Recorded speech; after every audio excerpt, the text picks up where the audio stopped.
My name is Mr. Monroe, and I'd like to welcome you on this virtual field trip that you're participating in with me today, the other teachers here. And my part of the program, or of your field trip, we're going to do a very special study on a process called evaporative cooling, okay? And actually, it's how, when we perspire or we sweat, it's keeping our body cool. We're going to study that process, how it works, and then examine why that process, which we call evaporative cooling, is important to life on our planet, the planet Earth.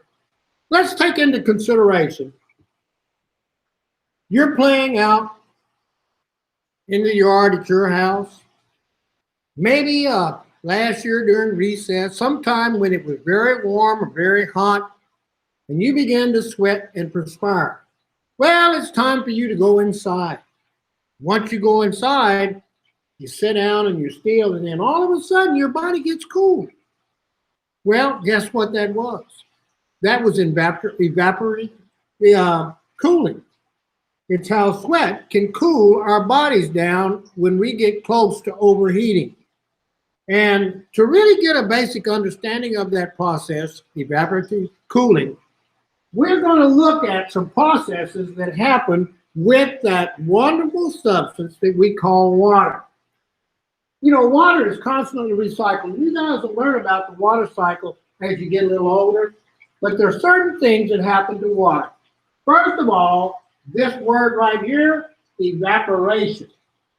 Now, that is water changing, or the liquid form of water changing into the gas form.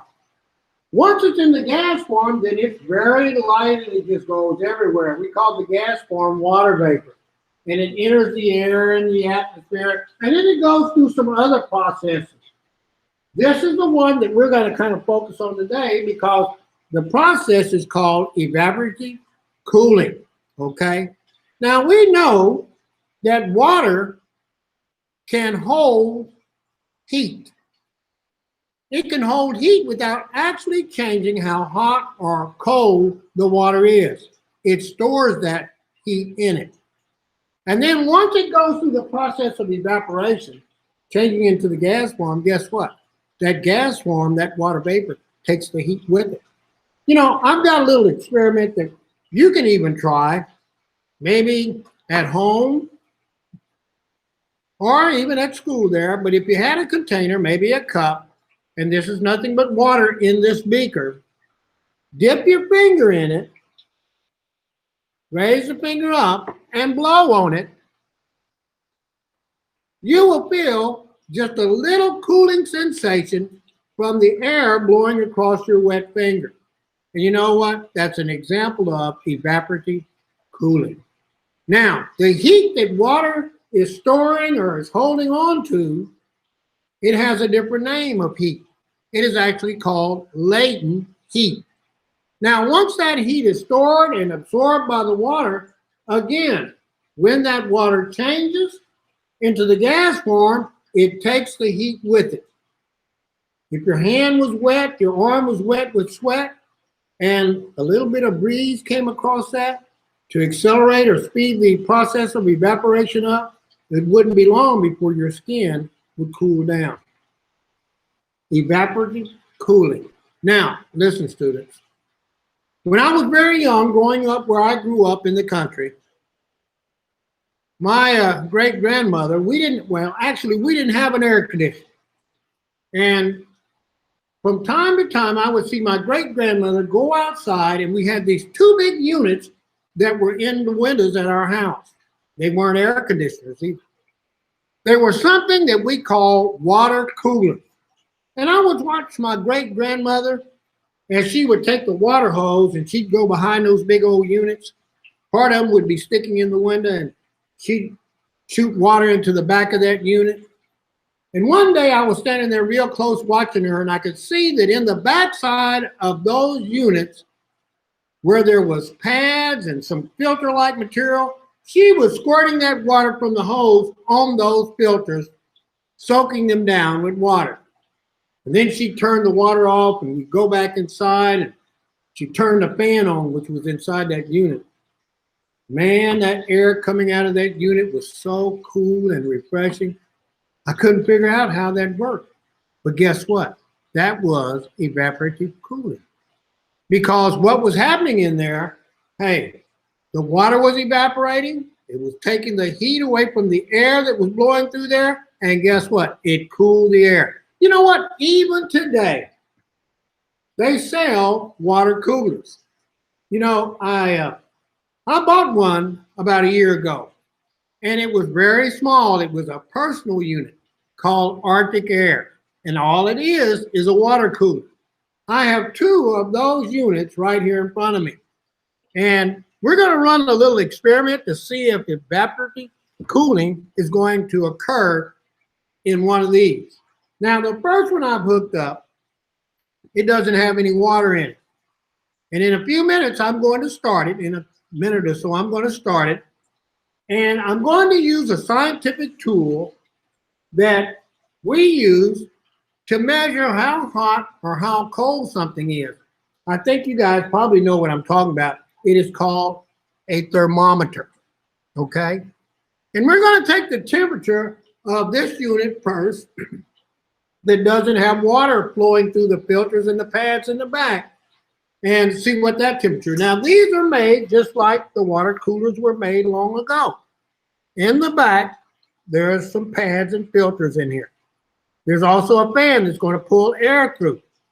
And the air is going to vent out the front to cool whatever's in front of it to cool it off, okay? And again, we're going to use a thermometer to take the temperature. If you look at this thermometer, you will see a red fluid in it. Now that red fluid is going to react, it's going to act on the air temperature coming out of these units. If it's warming up, you'll see that red fluid go up. If it's cooling down, it will go down and probably stay low. But you know, I don't have much time with you. It would take a little too long for the fluid to move. So I'm going to use a different type of thermometer. It's called a digital thermometer. And it has a probe on it that has a sensor that is going to read the temperature real quick. And it will send the results to the little monitor, and we'll be able to read that temperature real quick. So I'm going to go ahead and start this one. I hear it blowing. The air is blowing. I'll give it just a minute. I'm going to turn my digital thermometer on. I'm going to put the probe in front of the air. Now I'm going to take a reading in Fahrenheit and Celsius. Fahrenheit would be the customary measurement. Celsius would be the kind of like the metric. All right, now, I know you guys probably won't be able to see this, but right now the air coming through this vent is about 72 degrees, 0.7 degrees Fahrenheit, okay? That's the one without water. Now, if we were using a thermometer like the one I showed you earlier, you would see the red fluid. So if this was a real thermometer, it would probably register right up there. That's 72 degrees, okay? Somewhere right in there. Okay, now, this is the one that we're going to put water in. Now, I haven't put the water in it yet, but it has a reservoir with a door. And I'm going to pour water into that door, and it's going to soak down those pads that are in the back here, and we're going to start the fan, and we'll see what happens then, okay? We'll see if there's going to be a temperature difference. Now, the container that I have here, oh, it's just like a jar, a bottle that you would use. It is glass, but in the science world, this is called a flask. All right, I'm pouring the water from the flask into the reservoir. Okay, I'm going to give it a little time to drain to the back and go down the pads.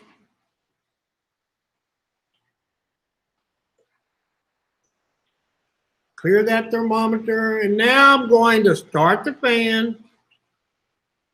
There it goes. Wow, that air feels like it's it's a lot cooler than this. We're going to see here in just a minute. Okay, I'm going to put the probe up there and we'll see what happens.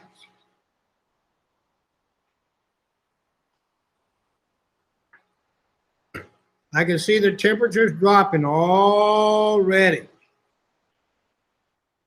I don't know whether you guys can see that or not.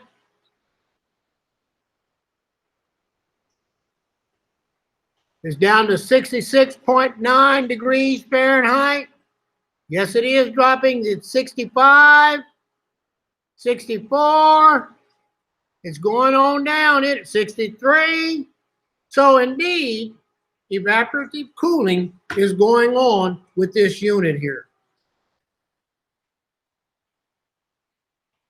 So wasn't any water here, no evaporation going on, but this one had water, evaporation was going on, so we did have evaporative cooling in this unit. So hopefully you guys have seen how that works. It's very important because, you know what? Of course, we have our own built-in system. We perspire and we sweat when we get pretty warm or get close to being overheated. And that's our way of our body cooling us down so we don't get overheated. So sweating and perspiring is a natural process for us. But there are some living things in our world today, guess what? They cannot do that. We have a couple of big hogs out at the barn. And you know what, guys? Sometimes I feel so bad for them. People just don't realize that hogs and pigs, they cannot sweat. They cannot perspire. You know, if you were here today and or maybe on a hot day and we walked out to the barn so you could see Shotzi and Gracie, and you probably would think, ooh, they're nasty. Because you might see them wallowing in a big old puddle of mud and water. And you probably wonder, well, what are they doing that for? Getting themselves all messed up. Well, guess what? What they're trying to do is keep their bodies cool. Simply because they cannot sweat, they cannot perspire to cool their body down. So they have to find a place where there's water or maybe even mud to roll over in to cool themselves down. And I can remember one story. I got into trouble one time because we had a few pigs and I was out there just playing with them, chasing them on a hot day. And again, my great-grandmother, who was probably one of the best teachers in my life, she came out and she said, little boy, leave those hogs and pigs alone. If you keep running them in this heat, you're going to make them sick and they might die. Now I understand what she was talking about.